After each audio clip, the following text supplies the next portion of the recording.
¿no es cierto? Ya. Verán, vamos a dividir la clase o los momentos de la clase en los siguientes puntos para organizarnos, ¿ya? También entiendo que trajeron hecha la primera lectura de Hugo Cervo, ¿no es cierto? Bacán. Entonces, primero tenemos la lectura y en segundo momento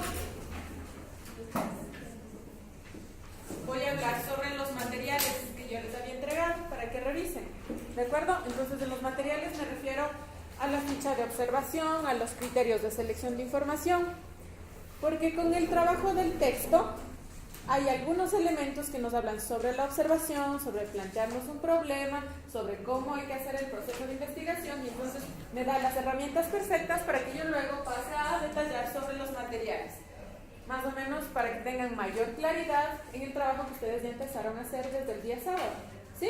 Y si es que hay dudas, preguntas o inquietudes respecto del trabajo que están haciendo, por favor lo dejamos para el momento en el que yo ingrese acá a revisar los materiales, ¿sí?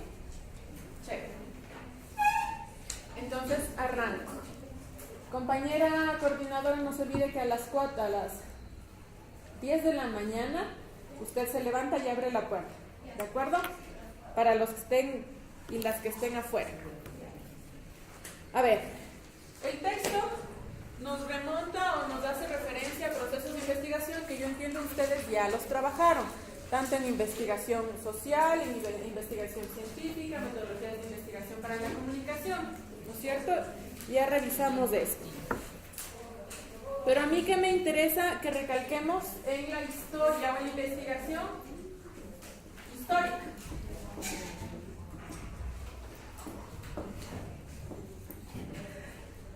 ¿Por qué es importante tener claridad en el proceso de investigación histórica? Bueno, antes de que inicie me había olvidado de decirles algunas cosas la clase anterior. La hora de entrada es hasta las 9:05, ¿no? A la segunda hora la compañera o las compañeras coordinadoras se levantan y abren la puerta. No celulares en clase. Radical y tácitamente no hay celulares. Yo no necesito en la clase que utilicemos celular para nada. Las lecturas ya las traen hechas, traen anotaciones o lo que fuese del caso. No celulares, eso indica que si los tienen acá o los apagan o los ponen en silencio para que no nos interrumpan la clase, ¿sí? No comida, no bebidas alcohólicas, no sustancias estupefacientes dentro del aula, por favor, ¿sí? Quiero ser súper clara en esto. Y esas serían las reglas de convivencia básicas que tendríamos para trabajar, ¿de acuerdo? Hay un margen de 5 minutos para que ustedes lleguen, para que yo llegue. En el caso de que me vaya a tardar por cualquier motivo, unos minutos más, yo informo a las dos chicas con anticipación, ¿sí? Y ustedes, los que lleguen atrasados, pasado las 9:05, pues pueden ingresar a la segunda hora y tienen la segunda hora de clase, ¿de acuerdo? Ya. Ahora sí. La investigación histórica nos remite a un método, ¿no? Que evidentemente es el método histórico. Entonces, en el proceso de investigación histórica, nosotros nos vamos a encontrar con elementos que requerimos y que son los elementos que nos está planteando el autor en las páginas que nosotros habíamos revisado. Entonces, primero empecemos con la idea principal que nos plantea el autor. Las fuentes documentales. Entiéndase como fuentes documentales, prensa escrita o medios de comunicación, libros, artículos, investigaciones previas, ¿no? Todos los documentos escritos o digitales que nosotros podamos recabar sobre un tema o un problema en específico que vayamos a delimitar para investigarlo, nos sirven como fuentes documentales. Entonces acá ustedes tienen dos variantes, ¿no es cierto?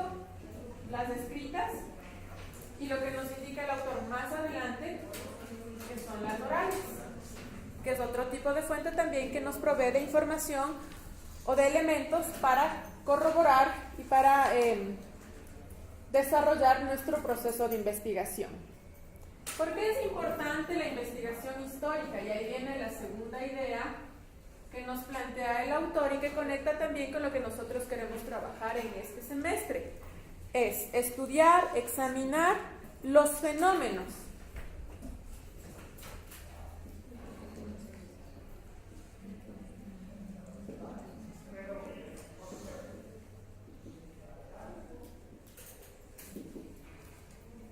En este caso, nuestros fenómenos son sociales.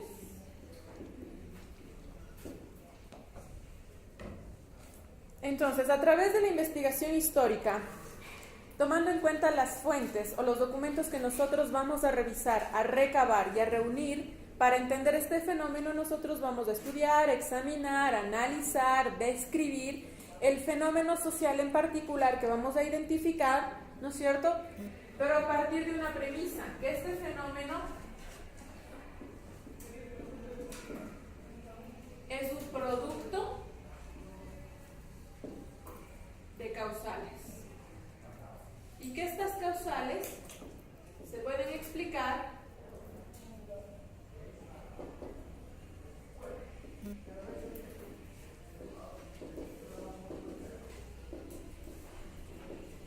desde diferentes enfoques, ¿no es cierto? Entonces estamos hablando de fenómenos que son o que pueden abordarse desde la interdisciplinariedad y la transdisciplinariedad. Entonces, yo en el ejemplo cortito que les había puesto en la clase anterior, les había dicho que si nosotros tenemos o vamos a revisar la coyuntura nacional de nuestro país, tenemos que tener claridad en el proceso histórico, es decir, la historia de nuestro país, ¿no?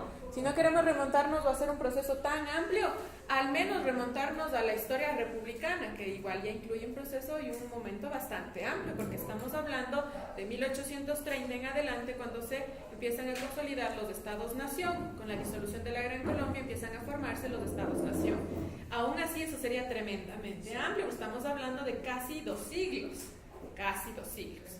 Entonces, en esa dimensión nosotros tenemos que ir acortando o delimitando el espacio de investigación.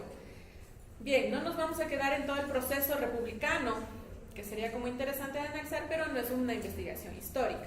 Entonces, vamos a reducir el espacio de investigación y mínimamente necesitaremos quedarnos en unos 10 o 15 años de vida republicana, desde el 2019 hacia atrás, es decir, bajar hasta 2009, quizás hasta 2005, 2006, cuando hay un quiebre en la política y asume otro gobernante, o sea, es decir, se da un proceso político e histórico ahí con una fase de crisis, para que entendamos cómo llega Rafael Correa al gobierno. Se sostiene cerca de 11 años y luego de ese periodo un poco extenso viene el gobierno actual, que viene a ser nuestro marco o nuestro escenario macro en el que nos vamos a desenvolver para entender la coyuntura actual, ¿sí? Entonces es importante porque precisamente si estamos hablando de que estos fenómenos sociales son producto de causales, estamos diciendo que la crisis política, la crisis de representación política, la crisis económica del Ecuador de 2019 tiene puntos de origen que datan en el pasado más cercano. Porque ahora, si queremos hacerle más complejo el proceso de análisis, podemos decir que incluso podemos remontarnos al 99 y al 2000 con la crisis bancaria, del feriado bancario, y qué fue lo que sucedió en ese momento de crisis para que vengan o se sucedan los gobernantes y los fenómenos políticos y económicos en Ecuador en los subsiguientes años, que de una u otra forma son también son residuales a lo que estamos viviendo ahora. ¿Sí se entiende esta parte? Ya. Si por ahí alguien no entiende y tiene alguna pregunta, por favor me lo dice. ¿Qué debemos entender por coyuntura? La coyuntura es el tiempo presente, es de la hora. Siempre que hablemos de coyuntura vamos a hablar de la actualidad, pero para entender la actualidad hay que entender el pasado, ¿sí? Entonces el análisis de coyuntura es el ahora, es analizar la actualidad, ver lo que sucede en este momento, ¿sí? Por eso yo les decía en la ficha que les puse, decía, ¿no? Ustedes van a revisar la coyuntura desde el 25 de marzo hasta el 30 de junio.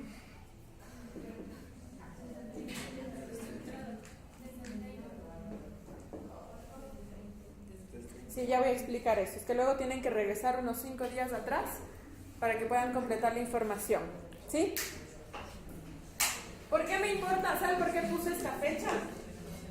Porque es clave, pues. El 25 de marzo nos están dando los resultados de las seccionales.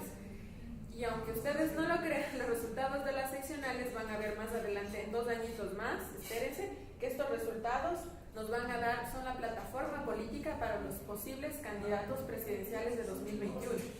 Por eso es importante, ¿ya?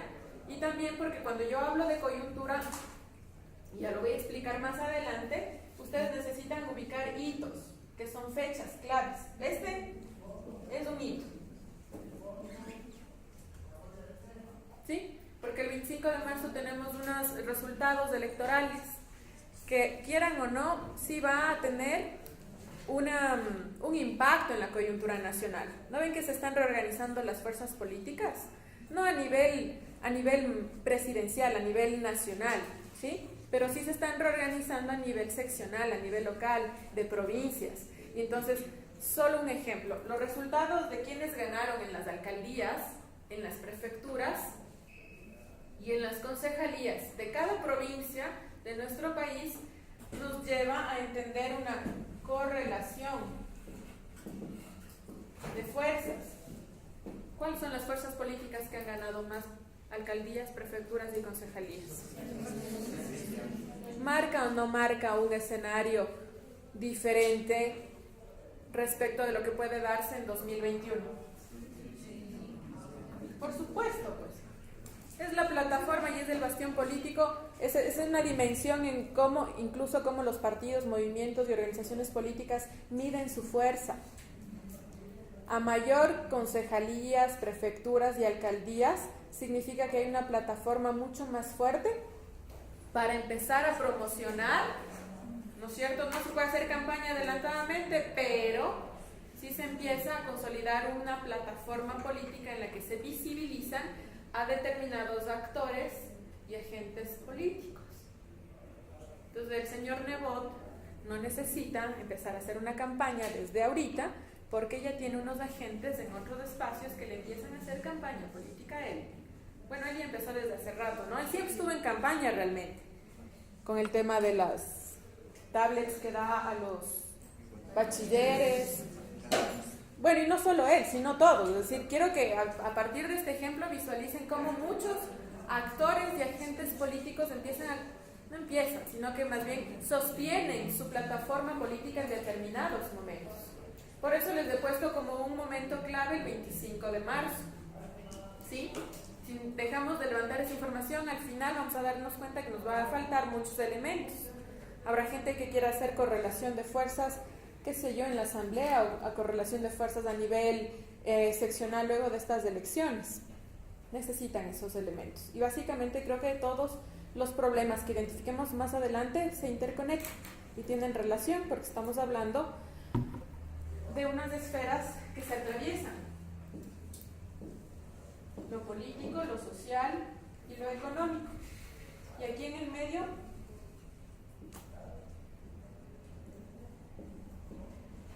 o la articulación de estas tres esferas, de estos tres sistemas, de como quieran denominarlo, da cuenta de la realidad concreta, lo que nosotros estamos viviendo ahora. ¿Sí? Igual más adelante ya entro a desarrollar coyuntura. ¿Sí? ¿Alguna pregunta hasta acá? Bien, cuando estamos hablando de estos fenómenos sociales, también estamos hablando de un tipo de investigación.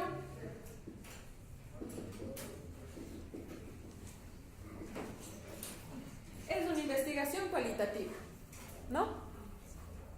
En algún momento nos serviremos de cifras, de estadísticas, de números. Tendremos ahí una entrada cuantitativa, pero el fuerte de este proceso investigativo es lo cuantitativo. Lo cualitativo. Y en todo caso podemos hacer una investigación mixta, cual y cuanti, dependiendo del problema que querramos analizar. Si se me ocurre, si queremos ver como los tratados comerciales de Ecuador con la Unión Europea, Vamos a necesitar datos cuantitativos, cifras de préstamos, porcentajes, es decir, cómo va a subir, cómo va a bajar, cómo se va a mantener la balanza comercial con otros países, cómo va a funcionar el PIB interno. Ahí tenemos una mixtura, cuanti-cual. Si queremos hacer una correlación de fuerzas a nivel de organizaciones sociales a partir del tema de la minería, de la no minería, datos evidentemente cualitativos, ¿ya? Porque vamos a analizar discursos, vamos a ver personajes, vamos a ver características de personajes, vamos a analizar escenarios, vamos a ver las tramas, las articulaciones políticas en torno a estos discursos y a este problema, ¿sí? Entonces cada uno de nuestros objetos de estudio que va a dar cuenta de nuestros problemas de análisis van a marcarnos o nos van a dar la pauta también de qué elementos vamos a trabajar en la investigación. Pero indico que la investigación histórica, que es parte o que conecta con el análisis de coyuntura, tiene un acento marcadamente cualitativo, ¿sí? Porque queremos ver las características, las cualidades, describir a un fenómeno, ¿sí? ¿Preguntas? ¿No? Bien, entonces, entendido desde este punto, ahora entremos como a entender un poco sobre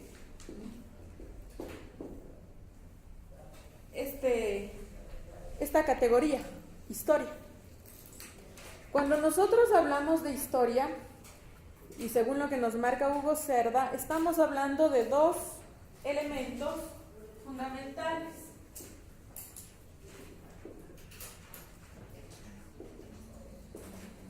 Las acciones de los seres humanos pueden ser a nivel individual o colectivo, en un tiempo, en un momento determinado, y también hablamos de otro espacio, o sea, de otro elemento, que es el devenir de las sociedades con el mismo elemento que estaría acá, ¿no? Tiempo, espacio. Y cuando nosotros hablamos de coyuntura, hablamos de una temporalidad específica, ahora, y de un lugar geográficamente específico, el país. Ahora nacional, ahora el país. Entonces vamos a analizar un tiempo y un espacio determinado. Y también estamos hablando de que estamos analizando, ¿no es cierto?, las acciones, las intervenciones de un grupo, ¿no?, de personas, por así decirlo, a nivel colectivo o a nivel individual. Pero por lo general, incluso cuando hablemos de individual, vamos a hablar de una relación desde el colectivo, porque nosotros no actuamos a nivel individual como tal, per se. Siempre va a ser una respuesta producida o reflejo de un colectivo, ¿sí? Porque somos seres sociales, ¿no es cierto? No somos ermitaños. Ya. Entonces, cuando hablamos de historia, hay que entrar a otro pequeño problema. Para que se entienda también por qué o cómo, desde qué enfoque vamos a entrar al análisis de coyuntura. Cuando hablamos de historia, hablamos de una historia oficial, ¿no es cierto? ¿Cuál es la historia oficial?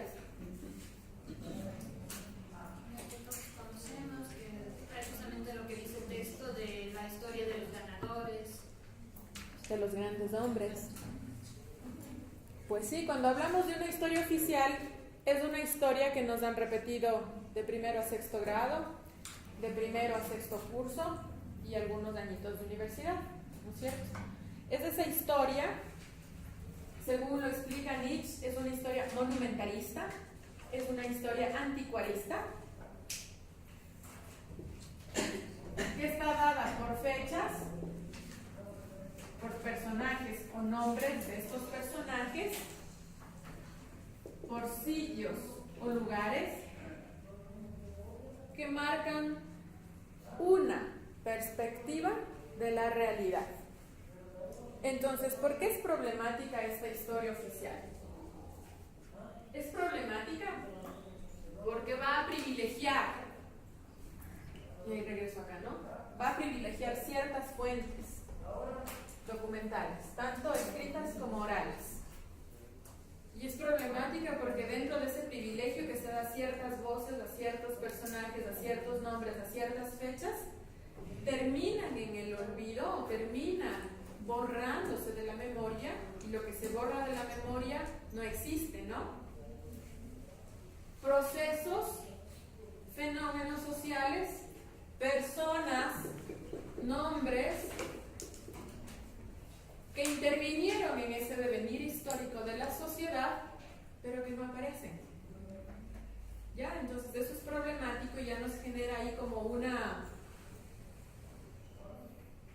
censura dentro del proceso de análisis de la historia. ¿Ya? Entonces dice que la investigación histórica, incluso desde unas corrientes latinoamericanas, empieza a plantearse y a reflexionarse desde acá, desde proponer una historia real, como poniendo en tensión, poniendo en crisis y cuestionando esa historia oficial. ¿Por qué la historia oficial tiene que ser una historia de hombres, nada más? ¿Por qué una historia oficial tiene que ser una historia de blancos, nada más? ¿Por qué una historia oficial tiene que ser una historia de los ganadores, no más? Y por último, ¿quién determina que fueron ganadores? ¿No? ¿Cómo se reconstruye la historia? ¿Cómo se narra la historia? Entonces hay un pasaje bien interesante cuando se narra las batallas de acá de Pichincha, ¿no es cierto? De nuestros héroes, de nuestros próceres. Y hay un personaje, hay una descripción de este personaje que dice que muere con la bandera en los dientes porque ya no tenía brazos, ya no tenía piernas, pero era tan valiente que hasta el último momento, hasta el último respiro, él lo dio todo por la patria y murió con la bandera ahí en los dientes. Y se rememora, ¿no? Se rememora esa historia y se reconstruye, se vuelve a reconstruir esos sentidos de heroicidad, de lo heroico, de los héroes, en función de unos nombres, ¿no es cierto? Y cuando yo hablaba desde Nietzsche, desde lo monumentalista y lo anticuarista, luego esa historia se plasma, pues. Nombres de plazas, calles, barrios, o como donde ustedes quieran observar, hay nombres determinados que reproducen esos sentidos de heroicidad de esa historia oficial. Tenemos bustos, tenemos monumentos, tenemos todas estas representaciones, ¿no?, de estos héroes, que todo el tiempo nosotros caminamos por las calles, o vamos a los barrios, o vamos a las plazas, y constantemente nos están resonando. Y como no es suficiente eso, entonces también tenemos la parte anticuarista. Cuando vamos al museo y vemos detrás de la vitrina el sable, la espada, el guante, el pañuelo con el que se secó el sudor en la batalla, decimos, wow, qué valiente fue. Y esto, o sea, todos queremos tocarlo, hacemos la foto, la selfie, o retratamos estas cosas, esos objetos fetichizados, porque según nosotros, según la historia oficial, esos objetos estuvieron en ese momento histórico, ¿no? ¿Cómo no tener una foto con la espada, con el casco, con lo que fuese, con la piedra que pisó el prócer cuando atravesó no sé qué parte? Eso es un problema porque nos determina entonces esa historia fetichizada y esa historia oficial, ¿ya? Y resta de importancia a estos otros fenómenos o estas otras personas que también intervinieron. Nadie nos habla de Fernando Daquilema, ¿no? Ni sabemos quién es, ni nos importa quién es tampoco. Ni sabemos quién es y tampoco nos importa, ¿no? Y la historia oficial no lo nombra. De vez en cuando, así cuando necesita elementos como para decir que es plurinacional, que reconoce, ¿no?, ciertos espacios, ahí nos dicen el nombre. Pero, ¿quién de aquí sabe quién fue Fernando Daquilema? ¿Quién fue? Un líder indígena que se levantó en armas contra el gobierno de Gabriel García Moreno, si no me equivoco. ¿Cómo murió? No lo recuerdo, pero tenía compañera Manuela León. ¿Sí? Líder indígena, ¿no? Que generó resistencia, pero no fue el único. Es decir, antes de él existieron otros líderes indígenas que generaron procesos de resistencia. Desde el mismo momento en que llegaron los españoles a colonizar o instauraron todo el proceso de colonización en América, lo que nosotros ahora conocemos como América, existieron estas células de insurrección, de resistencia, que marcaron mucho ese momento, esa etapa de la vida colonial. Pero nosotros sabemos, no. Si a duras penas quizás nos suena por ahí un Tupac Amaru, un Tupac Katari, tal vez, ¿ya? Pero no tenemos esos sentidos o esos imaginarios aquí, lo que significa que no existen nomás. Ustedes saben que la palabra, lo dicho, marca la existencia de algo. Lo no dicho no existe nomás. Cuando tú tienes algo en tu memoria, existe.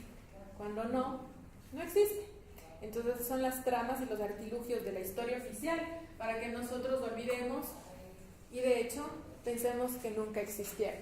Fernando de Aquilema lo asesinaron y lo mutilaron, lo descuartizaron, como solían hacer con los líderes indígenas en la colonia o desde la colonia. Los desmembraban, ¿no? Y colgaban cada una de sus partes en las plazas de los diferentes pueblitos como señal o en señal de que si alguien osa levantarse o resistirse a la corona, así va a terminar. Luego les degollaban y las cabecitas las empalaban y las colgaban en la plaza pública. Y ahí las mantenían durante mucho tiempo para que todos recuerden qué les puede pasar, ¿ya? Pero eso, por ejemplo, no nos dicen, ¿no? En la escuelita cuando aprendemos la historia del país o del Ecuador, no nos dicen eso. Exacerbamos o damos como más espacio a otros procesos. O sea, recuerden ustedes que hasta hace pocos años, no más de unos 5, será tal vez unos 10 años, que celebrábamos así con gran devoción y fervor el 12 de octubre como el Día de la Raza. Y celebrábamos la conquista, agradecíamos de haber sido conquistados y colonizados, ¿no? Entonces es problemático, porque ¿cómo podemos agradecer todo un proceso de violencia y de genocidio exacerbado? Gracias a ese proceso ahora somos lo que somos y tenemos los problemas que tenemos como sociedad. Estamos siempre tratando de blanquearnos absurdamente. Entonces, esta historia real, que es la propuesta, ¿no? Desde un proceso de historia más crítico y desde la historiografía crítica, analítica, nos plantea entender la historia desde lo cotidiano. Y esto es muy interesante porque desde lo cotidiano se empiezan a observar las tramas, las relaciones, los conflictos, ya no solamente desde acá, desde las fechas y los personajes oficiales, sino que acá en lo cotidiano estamos todos y todas. Entonces es un proceso que incluye otras fuentes documentales, tanto escritas como orales, alternativas. Y es mucho más interesante porque es más enriquecedor, porque entonces estamos trabajando con otro tipo de memorias, ya no las oficiales, sino las emergentes, las históricamente invisibilizadas. Y desde ahí se consiguen otros elementos, otros datos, otra información que podemos cotejar con lo oficial, ¿no? Y poner en crisis lo oficial, decir, a ver, un momento, aquí no sucedió como en este personaje o en este libro está diciendo que sucedió, no es así, porque hay otras fuentes que están dando otras versiones de lo sucedido. Nosotros en periodismo o en comunicación sabemos cómo funciona el tema de las fuentes y que a mayor cantidad de fuentes, ¿no? Tenemos mayores elementos para reconstruir esa realidad. Que finalmente lo que nosotros siempre estamos tratando de hacer es reconstruir esa realidad. ¿Ya? Profesor, una pregunta. ¿Eran memorias? Dijo un nombre después de memorias, de que usamos fuentes alternativas, o sea, memorias emergentes. Sí. Bien, entonces, este enfoque de historia real, ¿no es cierto?, se soporta sobre la inter y la transdisciplinariedad. Y entonces, como ahora estamos hablando de una historia de lo cotidiano, una historia real en la que los sujetos de a pie, como nosotros, podemos ser partícipes, entonces tenemos como otro tipo de enfoques también. Entonces nos servimos de la psicología, nos servimos de la economía, nos servimos de la sociología, nos servimos de la antropología, ¿no es cierto?, como de otras ciencias, de otros campos también, para tener otro tipo de entradas que nos permitan describir con más elementos esa realidad y entender con mayores elementos qué tipo de personas, sujetos, agentes son los que están en esta realidad que que la están produciendo, reproduciendo constantemente, ¿no es cierto? Entonces, si nosotros queremos entender la situación actual del país, es obvio que necesitamos saber, debemos tener absoluta claridad en el proceso neoliberal que vivió América Latina en la segunda mitad del siglo XX y entender que ese estratagema del neoliberalismo que entra en América Latina con las dictaduras militares, el Plan Cóndor, todas las bases militares norteamericanas que se instauran en determinados países de América del Sur, de Centroamérica y de América del Sur, tienen un objetivo, pues, desestabilizar. Si se acuerdan que en la segunda mitad del siglo XX estamos en Guerra Fría, ¿no? Y el mundo se ha polarizado y tenemos ahí como un socialistas, comunistas por aquí, que son los malos, diablos rojos, come niños, y acá los capitalistas, ¿no? El capitalismo, que es todo el modelo de vida norteamericano que se instaura luego de la Segunda Guerra Mundial y que empieza a levantarse y a consolidar esos sentidos del American Way Life, ¿no?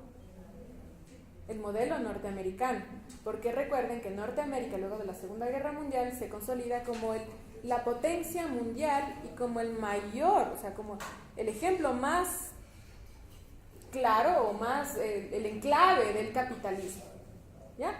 Entonces, ahí se entiende por qué entonces Estados Unidos trata de entrar a América del Sur. Y no se olviden que en el 59 se da la Revolución Cubana y entonces luego de eso Estados Unidos refuerza más todavía sus mecanismos de violencia, ¿no es cierto?, nada pacíficos, para meterse en los países de América del Sur, porque obvio, ¿no?, luego de la Revolución Cubana y del modelo cubano, claro que venía soportado también por la Unión Soviética, porque también enviaban dinero para sostenerla, porque Estados Unidos le generó el bloqueo económico.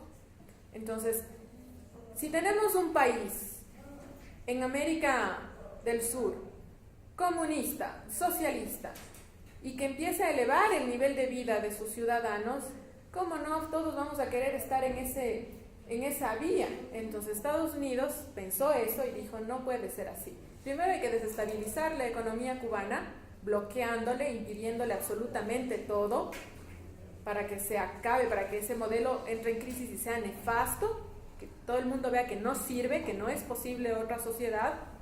Y luego entonces también vamos a entrar en Centroamérica y la América del Sur, si se puede por las buenas. Y si no se puede por las buenas, son los tratados comerciales, el modelo económico. Si no se puede por las buenas, pues entramos por las malas. Y las malas significaron las dictaduras militares, las incursiones militares dentro de estos países, y el financiamiento a las contraguerrillas y grupos armados para que terminen con todas las células, todos los brotes que sean de tipo comunista o socialista o de izquierda, ¿ya?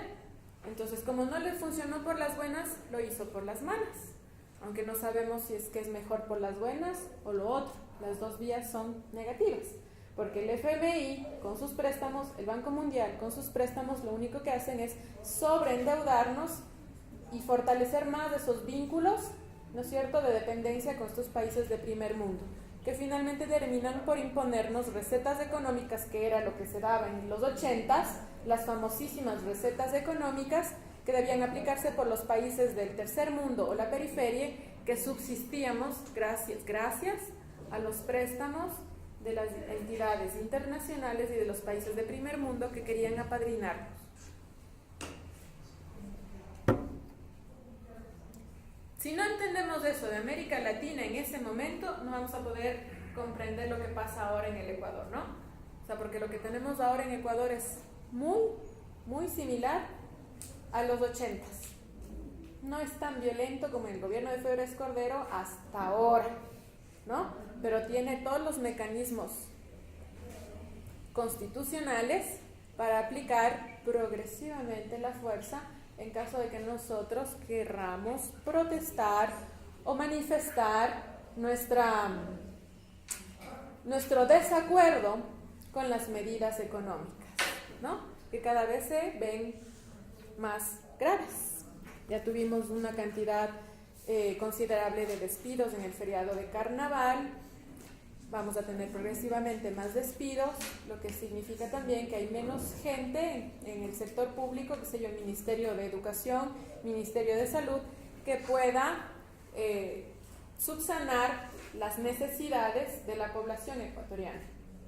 Eso hace que el nivel de pobreza baje porque tienes más gente desempleada, el nivel de accesibilidad a la salud pública se vuelve más precaria porque un médico no puede atender a 100 personas diariamente y no todos tenemos para pagarnos un seguro privado porque no todos tenemos un salario estable o fijo porque además podemos ser parte de ese número grandísimo de desempleados. Entonces todo articula, ¿no es cierto? Las condiciones son muy similares a los 80s, muy similares. Bien, entonces en este enfoque de la historia real nosotros nos mantenemos, ¿no es cierto?, con estos hechos históricos. Y bueno, los hechos históricos, o para que podamos leer y conceptualizar estos hechos históricos, nosotros tenemos o debemos también apegarnos a una matriz. Es decir, ¿qué enfoque le vamos a dar a nuestro proceso de investigación? Y el enfoque, obviamente, lo ponen ustedes, lo ponemos nosotros como investigadores. Y ahora como investigadores, ¿qué queremos hacer con la coyuntura nacional? Queremos decir que está bien, que no pasa nada, que son problemas económicos que se están solucionando poco a poco, que las medidas del gobierno son las necesarias, porque ese es un enfoque, o sea, lo podemos hacer y podemos decir eso. Y eso marca también un enfoque, ¿no?, y una postura política. A ver, no se olviden que todo investigador o investigadora necesita tener una postura, que es el lugar de enunciación desde donde yo me paro para ver la realidad y para dar cuenta de esa realidad. Entonces, pongo a consideración cuál va a ser su lugar de enunciación y cuál va a ser el enfoque que ustedes van a seleccionar y a construir para describir esa realidad. Y de hecho lo tenemos, ¿no? En los medios de comunicación diariamente tenemos esto, los famosos analistas políticos, los líderes de opinión a los que les entrevistan diariamente para que digan qué piensan de la situación económica, qué piensan de la situación electoral, qué piensan de la situación social, cómo ven la situación de desempleo. Y muchos de ellos dicen, no, que es necesario, que es más, son medidas incluso hasta blandas, ¿no?, que el gobierno es hasta incluso un poco blando en términos de medidas, que hay que radicalizar esas medidas. Si queremos que la economía nacional vuelva a estabilizarse y se equilibre, pues hay que tomar unas medidas más radicales y que la ciudadanía tiene que entender eso y tiene que ponerse la camiseta del país y apoyarle al gobierno nacional, apoyarle al presidente para sostener esas medidas económicas. O sea, el discurso es clarito. Si ustedes saben identificar, ¿no?, el nivel discursivo de quienes nos están hablando, pues es lógico pues lo que está diciendo. Cuando dicen que no, se aplaude y se felicita la medida esta de haber pedido este préstamo al FMI y al Banco Mundial, que era la mejor medida, que eso debía haberse hecho hace mucho tiempo atrás, que de gana nos endeudamos con China, ¿no? Ahí tienen ustedes ya una lectura muy clara. Y con esto no digo que los préstamos de China hayan sido mejores y que los de ahora sean peores o mejores. Deuda es deuda, igual nos la van a cobrar, ¿no? A las buenas o a las malas. Entonces, los préstamos con China nos endeudaron por 20 años, 25, 30 años, concesionaron las minerías, las petroleras, como dándoles chance a que contaminen más el medio ambiente, o sea, descargándoles de la responsabilidad ambiental. O sea, si ustedes se ponen a ver, no se puede hacer tampoco una lectura así tan radical, ¿no? Ni todo es blanco ni todo es negro, no hay matices. Endeudamiento es endeudamiento. No tenemos nosotros las medidas o no tenemos como los mecanismos para poder pagar esas deudas en tiempos más cortos y con la menor cantidad de afectaciones a la población civil. Finalmente, con los unos o con los otros, igual quienes terminamos pagando esa deuda somos nosotros. ¿A quienes nos afecta la subida de impuestos? Es a nosotros. ¿Quiénes pagamos? Y es mentira que los que tienen más pagan más. No, porque todos comemos, ¿no? Todos necesitamos salud, todos necesitamos venir acá a estudiar. Y en esos aranceles son los que más se inflan los impuestos. Es que no vengan con sus lecturas. No es así. Todos, y más bien los que estamos más abajo somos los que más terminamos pagando. Los otros tienen sus mecanismos para zafarse de las deudas, para que les condonen. Sí sabían, ¿no? Que les condonaron a Banco de Pichincha, le condonaron una deuda millonaria.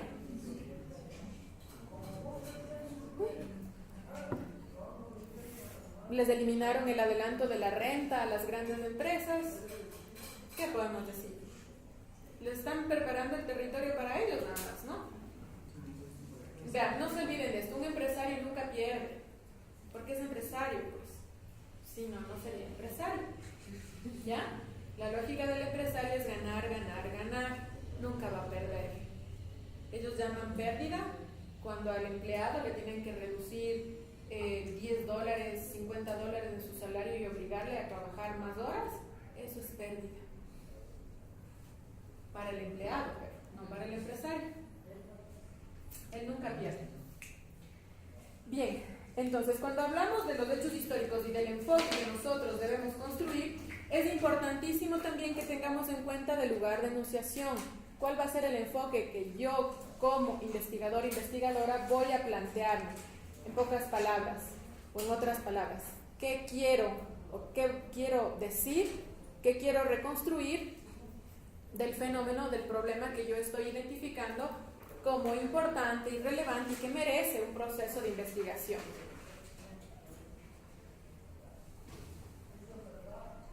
Entonces, ese lugar de enunciación a nosotros también nos va a conectar con unos criterios. Unos criterios para que yo pueda identificar el problema, para que yo pueda identificar mi objeto de estudio y también eso me lleva a que también identifique mis fuentes, ¿no es cierto? Entonces estos criterios de selección de la información van a estar atravesados por algunos elementos: el ideológico, el político, el cultural y el psicológico. Desde el lugar de enunciación en el cual yo me ubique, y cualquier lugar de enunciación es válido, ¿no? No hay uno bueno y otro malo, todos son válidos. Yo voy a pensar, yo voy a tratar de describir y de reconstruir mi problema y mi fenómeno. Si mi criterio de selección es el político ideológico, pues ahí depende de cuál es su lugar de enunciación política e ideológica para que ustedes vean el fenómeno. Como el ejemplo que les acabo de poner, ¿no? De los líderes de opinión y de los analistas políticos. O sea, el lugar de enunciación ideológico, político, social y hasta cultural del analista que nos está diciendo que las medidas económicas son muy blandas, que es más, hay que poner más mano dura, que hay que ajustar más todavía, ¿no? Que el sector público está hinchado de pipones, que ganan un sueldo sin hacer nada, que hay que despedir a esa gente ahí parásita, que no hace nada, que están robándole cantidades de dinero al Estado y que ese dinero más bien hay que invertirlo en el sector empresarial para fortalecer las exportaciones, para darle un espacio de movimiento al sector empresarial para que invierta en el país. Ya saben ustedes desde dónde está hablando y qué es lo que quiere hacer, ¿no? Cuando te dice, sí, el sector social, el sector de la educación, la salud, sí requieren, son importantes, pero también para que este sector pueda sostenerse, pero hay que fomentar, o sea, hay que darle más bien, pensemos en los empresarios, porque ellos son la fuente de trabajo, y si les fortalecemos a ellos, entonces podemos permitirles que inviertan también en el sector de la salud y la educación. No es cierto, ya no nos engañen. Entonces esos criterios, por favor, son fundamentales y también hay que identificarlos, no solamente desde el lugar de enunciación de él o la investigadora, sino que esos criterios también de selección de información van a ser visibles en los medios de comunicación que ustedes están ya observando. ¿No es cierto? Si vemos por ahí en un medio de comunicación que le entrevistan a un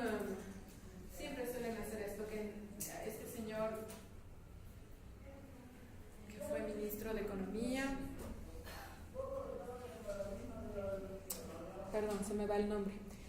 Pero hay personajes, por ejemplo, que han estado vinculados a gobiernos, ¿no es cierto? Ya, Tajik, ¿sí saben quién es? Ya. Él fue vicepresidente de Jamil Mawad. Él estuvo directamente implicado con el feriado bancario. De hecho, luego que se da el feriado bancario en el 99, él se va, ¿no? Logra huir del país para zafarse de todos los procesos jurídicos que le sobrevinieron unos años más tarde. El enjuiciamiento por haber estado vinculado en este proceso que afectó a una gran población del país. Resulta que este señor se va. Todos nos olvidamos que él existía incluso. Las nuevas generaciones no sabemos quién es, no lo ubicamos. En los 2 últimos años de gobierno de Rafael Correa, él regresa al país. Ya es que ya vencieron las órdenes de captura, ya los juicios se pasaron el tiempo, es decir, ya no había nada que hacer con el señor, ya no le iba a pasar nada. Ya vencieron, ya caducaron, nos olvidamos. Entonces el señor regresa al país y adivinen qué. Los medios de comunicación le empiezan a invitar a los programas como analista político, como analista económico, y le invitan para que diga cómo, señor Darío, luego de su experiencia en el sector empresarial, en el sector económico, luego de haber ocupado una cartera en el Estado, ¿qué opina usted de las medidas económicas de este gobierno? Por favor, pero pasa, y ustedes van a encontrar esto en los medios de comunicación que están revisando, se van a encontrar, y la trampita que nos ponen es que nunca nos dicen, en ningún medio de comunicación nos dicen, Alberto Tajik es ex vicepresidente de la República durante el feriado bancario implicado en casos de corrupción, bla, bla, bla, bla, bla, y además de la tendencia del partido político que él sea. Nunca pongan atención, por favor, en esto. Cuando ustedes vean noticias o lean el periódico, nunca nos ponen eso. Nos ponen Alberto Tajik, experto, analista económico y político, experto en finanzas y comercio exterior. ¿Qué tipo de fuente te están presentando? ¿A quién te están haciendo que veas, o que leas, o que escuches? Y esto es muy peligroso, porque esos criterios que aplican los medios de comunicación, lo ideológico, lo político, lo social y lo cultural, es tan peligroso porque nosotros los volvemos a tomar como fuente y los citamos. Y eso es peligroso porque estamos citando a estas fuentes que nos están haciendo decir cosas contrarias. Pues, si queremos hacer un análisis crítico, reflexivo, que ponga en tensión estas estructuras hegemónicas, y le ponemos a él de fuente cuando dice que las medidas económicas son necesarias, hay un nivel de incoherencia brutal, pues, ¿no es cierto? Entonces hay que tener muchísimo cuidado, por favor, cuando leemos las noticias, estamos revisando para saber quién está hablando, qué nos está diciendo. Y no nos quedemos en el nivel más básico de lectura, que es el literal, ¿no es cierto? Por favor, vayamos a ver los sentidos. O sea, leamos el doble sentido de lo que nos están diciendo. Entre líneas, ¿qué están diciendo? ¿Quién es Otto Sonnenhösner? ¿Quién es? ¿Cómo llegó a la vicepresidencia? ¿Qué intereses representa? Y cuando él habla de las bondades del préstamo y habla de las bondades de acercarnos a las grandes economías norteamericanas, ¿qué nos está diciendo? Verán que estas personas son referentes de opinión, ¿ya? Siempre se les está preguntando y se les está consultando en todos los medios posibles. ¿Qué opinan? ¿Cómo ven la situación? Háganos una lectura de la coyuntura, de los resultados, de lo que fuese, de los temas que fuesen, a nivel político, económico y social. Y por favor pongan atención en qué es lo que están diciendo. ¿De acuerdo? Bien. Cuando nosotros estamos pensando en una investigación, sea esta histórica o como es nuestro caso, una investigación de coyuntura, tenemos que hacernos unas preguntas, 4 preguntas. Voy a tener en cuenta 4 elementos que son fundamentales. Y aquí van los criterios también para plantearse una investigación y para identificar un problema. La relevancia, la viabilidad, la originalidad y el interés personal. Cuando yo hablo de la relevancia, estoy diciendo por qué es importante este tema o este problema para mi análisis. ¿Cómo voy a aportar social y colectivamente? Luego la viabilidad, ustedes saben que es si es viable, si voy a tener acceso a las fuentes, a qué tipo de fuentes, cómo lo voy a hacer, ¿no? Básico. La originalidad versa alrededor de que yo no recoja lo que ya está dicho y vuelva a repetir lo ya dicho, sino que desde lo dicho ya lo tome como una fuente, como una base, y que desde ahí yo identifique nuevos problemas y nuevos aspectos que sean dignos de análisis y que me permitan también aportar, es decir, que yo diga algo nuevo. No voy a crearme nada, absolutamente nada, porque ya está dado y voy a retomar elementos desde lo ya dado, pero sí puedo tener, ¿no es cierto? Sí puedo generar una investigación que sea mucho más creativa, que diga cosas nuevas que antes no se dijeron. Y el interés personal. Todo investigador o toda investigadora parte, creo que es fundamental esto, antes que lo otro es básico, ¿no? El interés personal. ¿Qué me interesa investigar? Piensen bien en esto, y este criterio debe y aplica siempre para todos los procesos de investigación. Cuando ustedes van a hacer su tesis, tomen en cuenta esto, su interés personal. ¿Qué les convoca? ¿Qué les llama la atención? ¿Qué les atrae? ¿Qué les apasiona? Y arranquen desde ahí, porque si ustedes escogen algo por escoger, por llenar la nota, por pasar el semestre, por tener el cartón y graduarse, les va a pesar mucho, ¿ya? Se les va a volver una cosa insoportable, porque hacer algo que no nos gusta es horrible, ¿no es cierto? Es lo peor que nos pueda pasar. Entonces, el interés personal está alrededor de qué les interesa a ustedes. En este momento tal vez tenemos como muchas ideas en torno a lo que es la coyuntura, muchas preguntas a lo que puede ser un análisis de coyuntura. Quizás empezamos ya a tener interés por ciertos elementos, por ciertos problemas.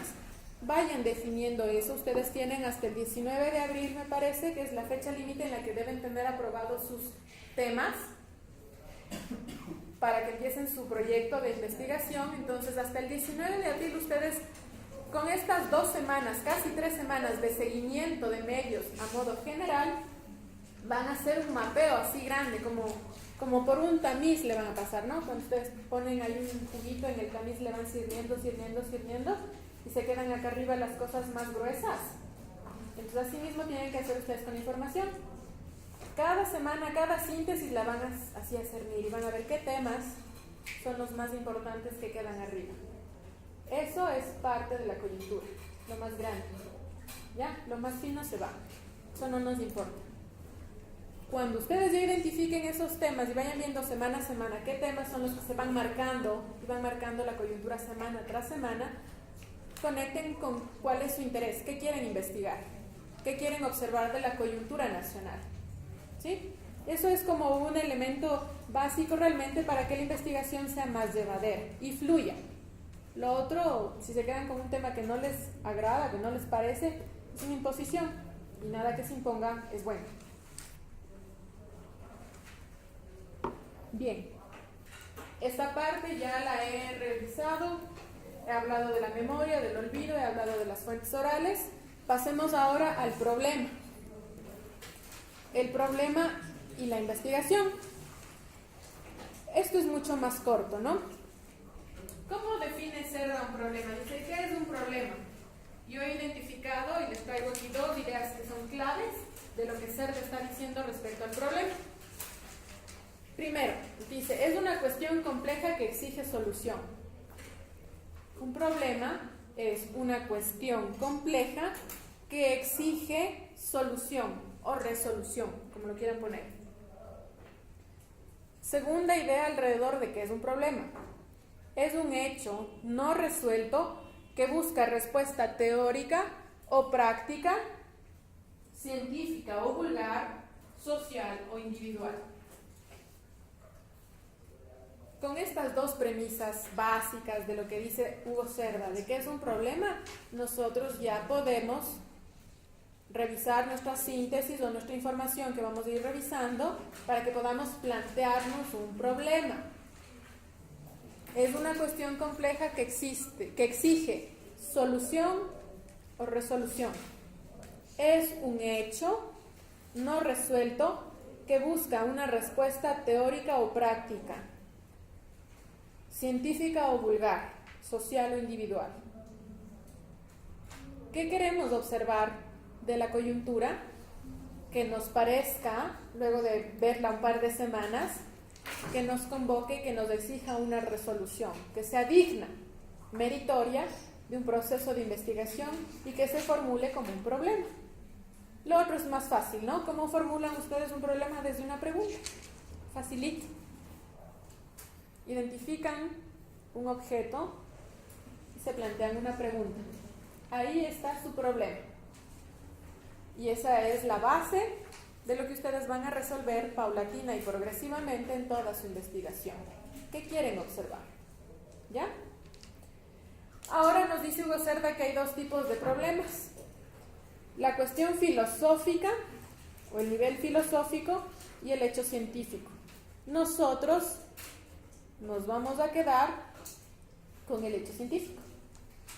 Porque la cuestión filosófica nos llevaría ahí como a plantearnos grandes problemas existenciales, ¿no? Y reflexionar a nivel muy abstracto. Ejemplo, hablar de la corrupción, ¿ya? Para hablar de la corrupción, entonces nos vamos a quedar solamente en el debate y en la abstracción, acá arriba, en lo abstracto, en las ideas. Pero eso no nos ayuda mucho, pues. Nuestro ejercicio, nuestro trabajo este semestre es vincular lo teórico con lo práctico. Entonces, en un primer momento nosotros estamos aquí, ¿no es cierto? Porque vamos a ver definición de coyuntura, definición de análisis de coyuntura, vamos a definir estructura, superestructura, relación entre coyuntura y estructura, vamos a definir estado, vamos a definir política, o sea, nos vamos a meter con toda la parte teórica, los conceptos, las categorías y las definiciones grandes para luego bajar acá. Y realmente el trabajo que nosotros hacemos en esta materia, ¿no es cierto?, es dialéctico.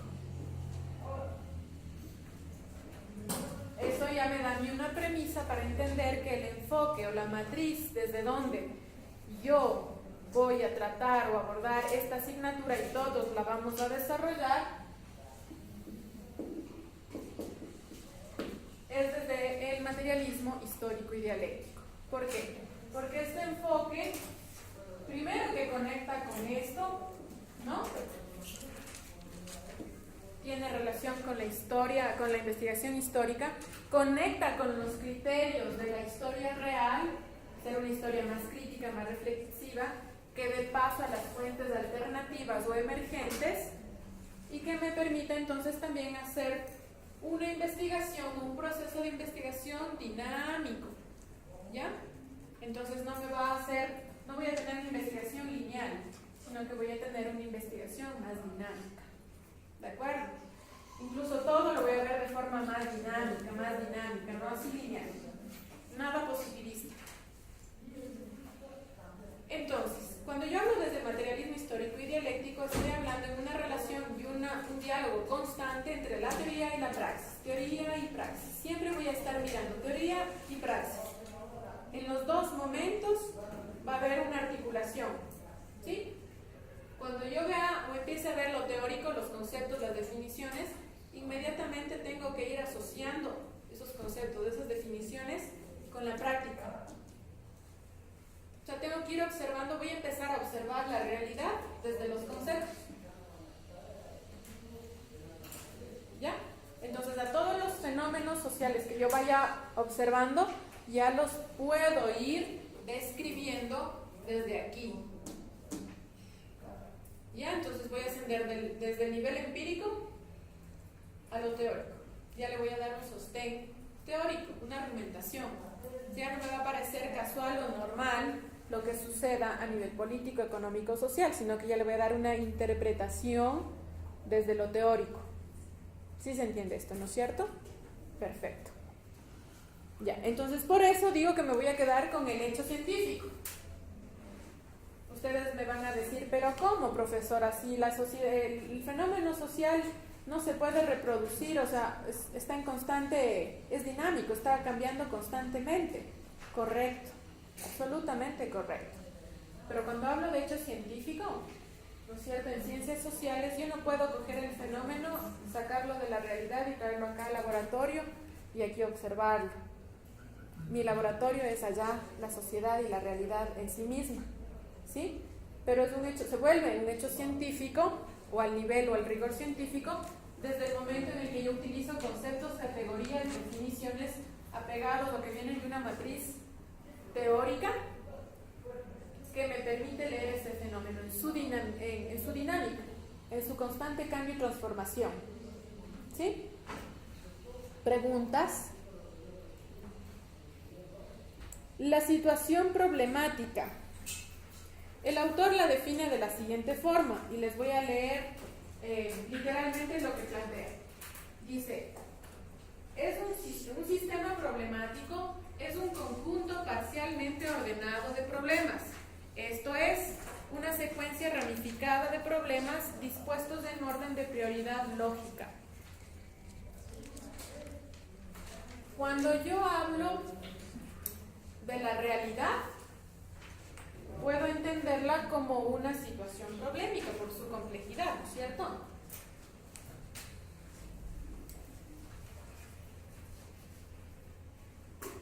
Entonces, si yo entiendo a la realidad desde esta perspectiva como un sistema complejo, significa que esta realidad en su interior agrupa o integra sistemas problemáticos, ¿no?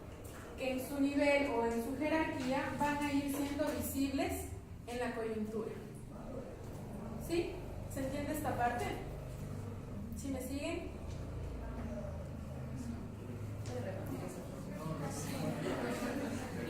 Verán, cuando yo hablo de la realidad, entiendo a la realidad como un sistema problemático. ¿Ya?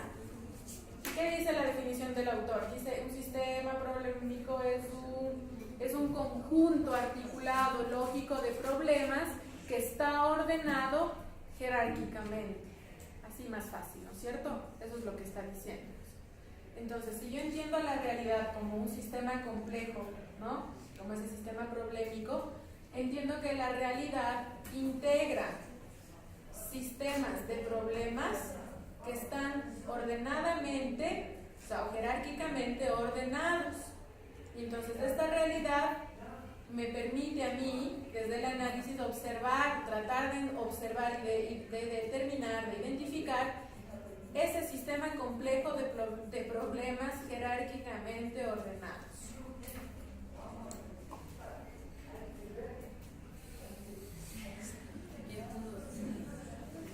¿Un poco más claro o todavía no? O sea, profe, ¿en qué sentido sería el que están ordenados jerárquicamente? La jerarquía, ¿qué dice?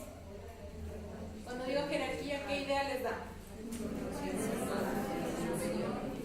Importancia, ¿no es cierto? Entonces, si yo tengo la realidad, mi realidad es el gobierno actual de Lenin Moreno y todas las políticas económicas, sociales, culturales, bla, bla, bla, bla. Mi realidad concreta es esta, ¿no es cierto? O sea, es mi escenario grande en el cual yo me voy a mover. La totalidad es esta. Verán, ustedes ya revisaron esto. Ustedes hablan de la totalidad, de la concreción, de la pseudo-concreción, de lo abstracto, de lo concreto. Ya luego pongo un ejemplo, ¿ya? Bueno, esto es un ejemplo. Entonces, el gobierno de Lenín Moreno y todas estas políticas es lo macro, es la totalidad. En mi caso, en nuestro caso es la totalidad, ¿no es cierto? Es lo grande, es el escenario grande, es lo que me cubre absolutamente todo. Ya, entonces, este gobierno de Lenín Moreno y las políticas, todo lo que él diga, haga, proyecte desde todos los poderes del Estado, es ese sistema problemático, complejo, grande. ¿De acuerdo? Ese sistema, este gobierno, integra otros sistemas u otros problemas que están jerárquicamente ordenados. Ejecutivo, legislativo, judicial, hay dos más.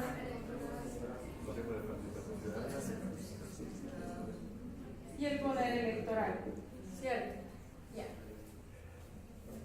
Estos, así, jerárquicamente ordenados, ¿no? Supongo, se entiende que el ejecutivo es el más grande, el legislativo es el que regula la normativa y así van bajando, ¿no es cierto? Aquí ya tienes un criterio de jerarquía y de orden.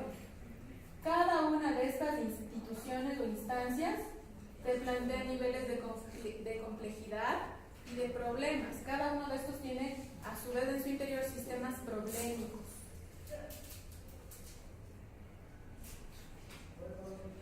Relaciones entre el ejecutivo, ¿qué sistemas problemáticos existen? Dentro del ejecutivo, dentro del legislativo, dentro del judicial, del control de participación social y ciudadana y el poder electoral. Cada uno en su interior como institución es complejo, poseen problemas en términos de correlaciones o relaciones de fuerza conflictivas, ¿no? ¿Por qué? Por las tendencias políticas, por todos los partidos, agentes, movimientos políticos que estén aquí en el Ejecutivo, porque el Ejecutivo no es solito Lenín Moreno. El Ejecutivo integra otras carteras de Estado, otras personas que están a cargo de las carteras de Estado y que corresponden a partidos, movimientos políticos o sectores empresariales, sociales, de donde fuese. Eso le determina la complejidad y los problemas que se van a dar a nivel ejecutivo. Lo propio va a pasar con cada uno de estos niveles. ¿Ya?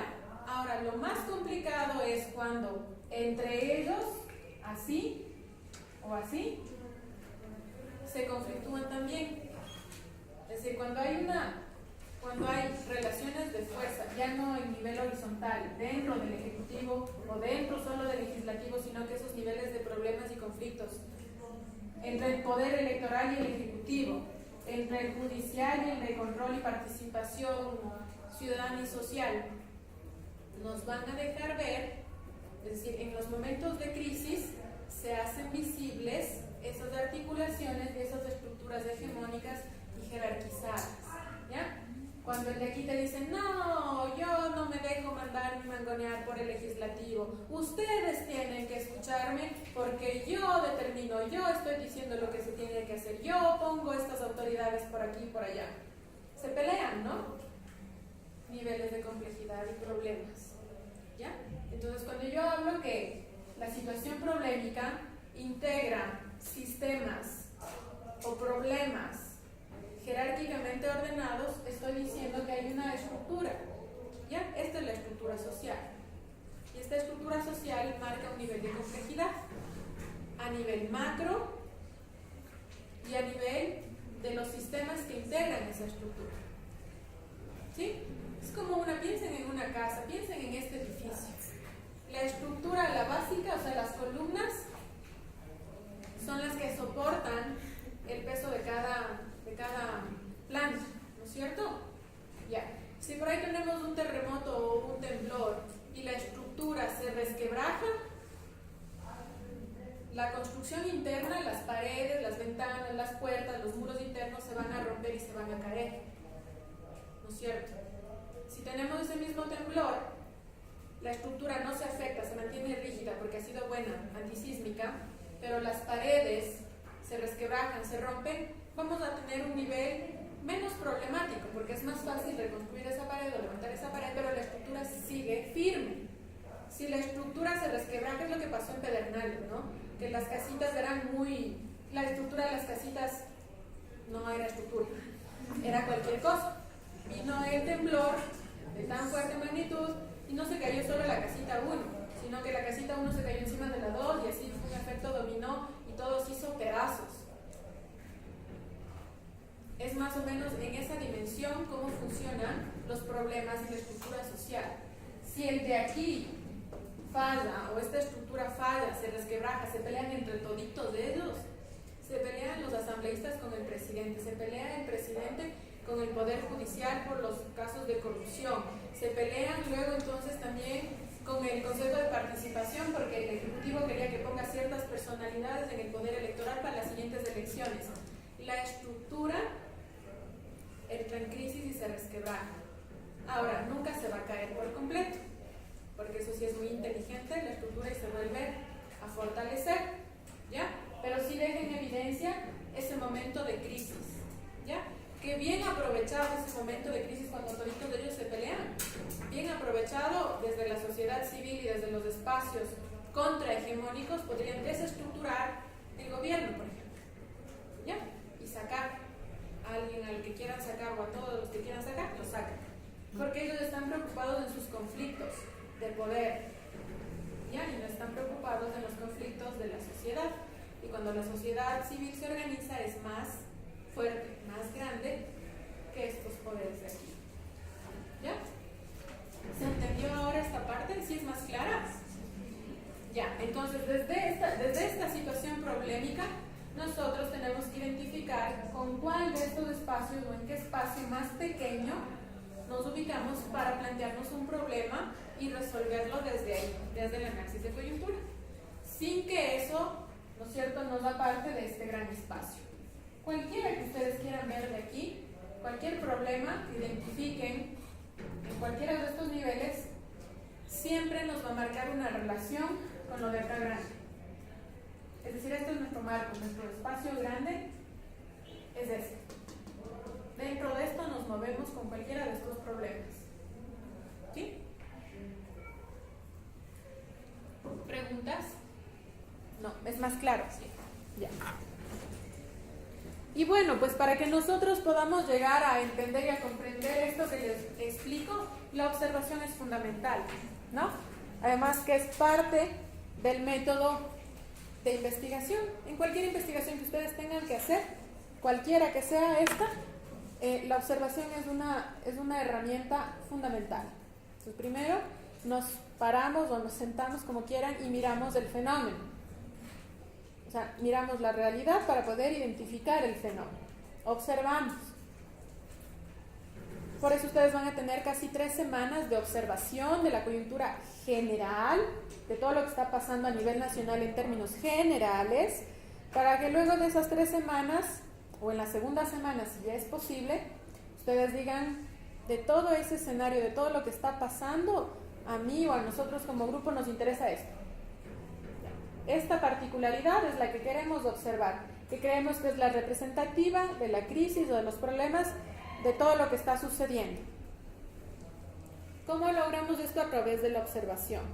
Y como les había dicho, y como lo dice también Hugo Cerda, el proceso de investigación sí requiere de una postura de serie. Bueno, y recuerden que esa postura tiene conexión con estos criterios también de investigación y con el método teórico al que nosotros, desde el que nosotros vamos a leer la realidad. Entonces, quieren una postura, quieren construir o quieren mantener una postura crítica,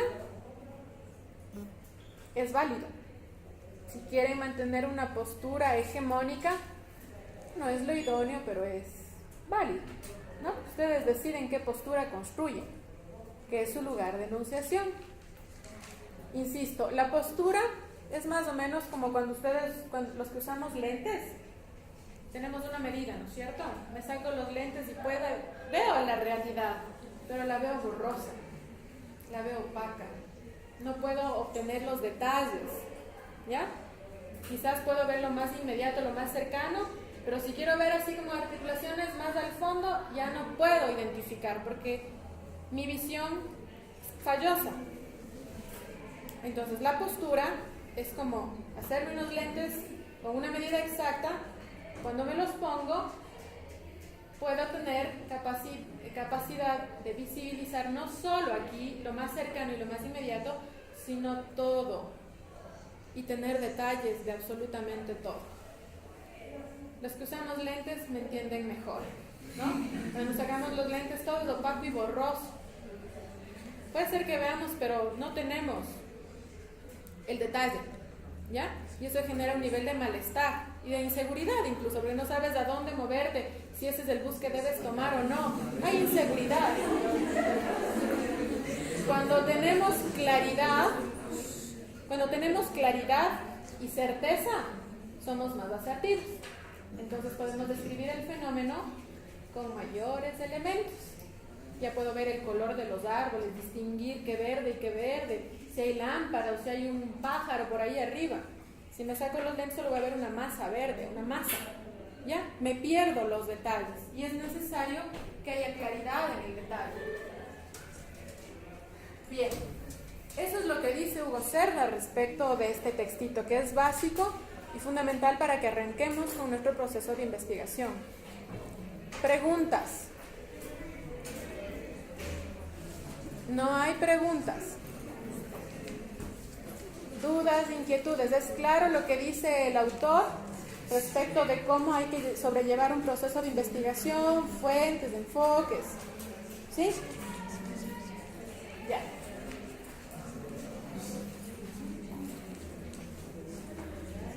¿Tienen impreso las hojitas que yo les mandé a que revisen, la ficha de observación? ¿Sí tiene impreso? Préstenme, por favor, para no abrir el computador.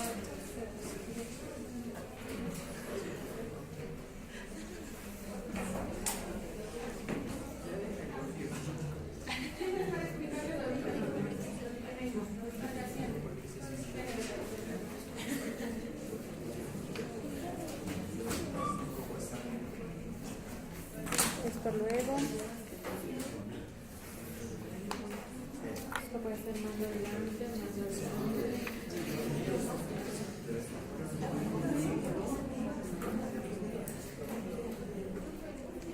Ejemplo de utilización. Pautas. Ficha. Ya.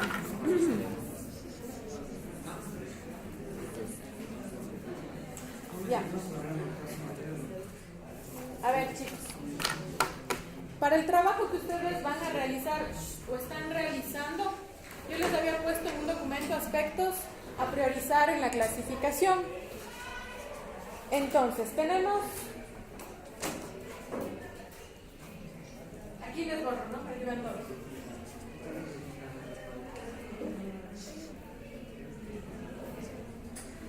En el contexto tenemos dos niveles. Entonces,